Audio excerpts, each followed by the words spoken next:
Le combat de la foi commence par le discernement, par le fait de reconnaître la voix de Dieu. Une fois que tu n'arrives pas à reconnaître, c'est fini, tu es vaincu. Pourquoi?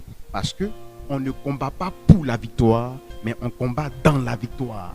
À quel moment nous sommes victorieux? Lorsque les brebis reconnaissent la voix du berger. Personne ne peut venir au Père tant que Christ ne l'a pas appelé. Donc ce n'est pas parce que vous priez pour être exaucé que vous êtes exaucé, non. C'est parce que lui, il accepte de vous exaucer que vous êtes exaucé. Le vrai combat dans la vie d'un enfant de Dieu, c'est de reconnaître la voix de son Dieu. Ça s'apprend. Et pour reconnaître sa voix, il faut connaître ses instructions, il faut connaître sa loi, il faut connaître ses préceptes, il faut connaître ses commandements. C'est comme ça on reconnaît la voix de Dieu.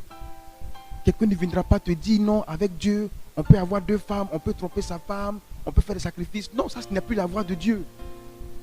Ça c'est la voix des hommes. Mais derrière cette voix-là, c'est la voix d'un démon. Un enfant là, il ne se lève pas un matin comme ça pour dire Jésus est Seigneur. Il apprend ça auprès de quelqu'un. Si on ne vous apprend pas ça, on vous apprend à chanter la chaussure, la voiture, on vous apprend à louer les maisons, on vous apprend à louer les... Mais vous serez surpris le dernier jour. Vous serez surpris parce que toutes vos louanges sont remplies de ma voiture, ma maison, mon avion. C'est triste. Il est loin de toutes ces choses. On ne change pas de famille par envie. On ne devient pas enfant de Dieu par envie. C'est par la volonté de Dieu.